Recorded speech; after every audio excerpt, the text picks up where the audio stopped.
हर बार जब वह 100 लोगों को मार देता तो सीधे थाने पहुंचकर खुद को पुलिस के हवाले कर देता। लेकिन यह उसका अपराध कबूल करने का तरीका नहीं था। वह तो बस थक चुका होता और थोड़ी देर आराम करना चाहता। झपकी लेने के बाद वह अपनी कोहनी से जेल का दरवाजा तोड़ देता और अकड़ते हुए बाहर निकल जाता ताकि अगले दिन फिर से खून खराबा शुरू कर सके। पुलिस के लिए वह किसी डरावने सपने से कम नहीं था। 30 साल पहले माना गया था कि वह एक परमाणु विस्फोट में मारा गया था, लेकिन अब वह न सिर्फ जिंदा लौट आया था बल्कि उसका निशाना था मशहूर पीट लुपिन तृतीय। कत्ल के इस तूफान से बचने के लिए लुपिन और उसकी टीम ने पूरी ताकत से जवाब दिया, लेकिन उन्हें मारना असंभव साबित हुआ। वह आदमी अपनी कुल्हाड़ी से हर गोली को रोक देता। जब हालात हाथ से निकलने लगे तो लुपिन और उसके साथी भागने लगे, मगर वह राक्षस बिना रुके उनका पीछा करता रहा। तभी उस नाजुक पल पर ग्लीमन ने एक विशाल पेड़ काटकर उसके रास्ते में गिरा दिया और लुपिन की टोली की जान बचाई। फिर भी सबसे ताकतवर तलवारबाज ग्लीमन भी उसका मुकाबला नहीं कर पाया। ग्लीमन की जोरदार तलवार वार को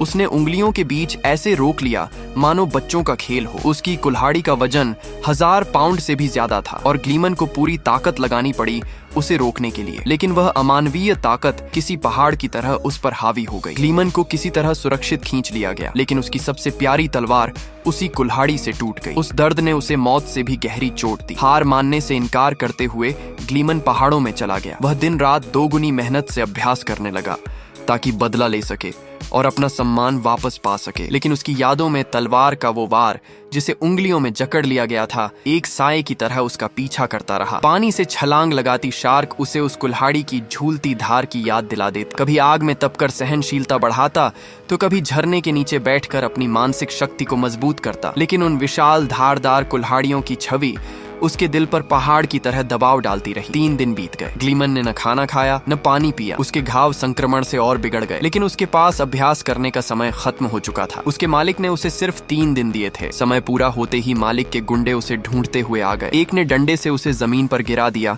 और उसकी तलवारबाजी का मजाक उड़ाते हुए कहा कि उसकी कला बेकार है। ग्लीमन चुप रहा। फिर दूसरे ने उसके शरीर पर पैर रख दिया और उसी पल मानो उसकी नसों में बंधी ऊर्जा फट पड़ी। उसकी आंखों के सामने दुश्मनों की हरकतें धीमी हो गईं। उसने तलवार खींची और एक ही वार में सामने खड़े सभी दुश्मनों को चीर कर रख दिया। पीछे बस टूटी फूटी लाशें बचीं।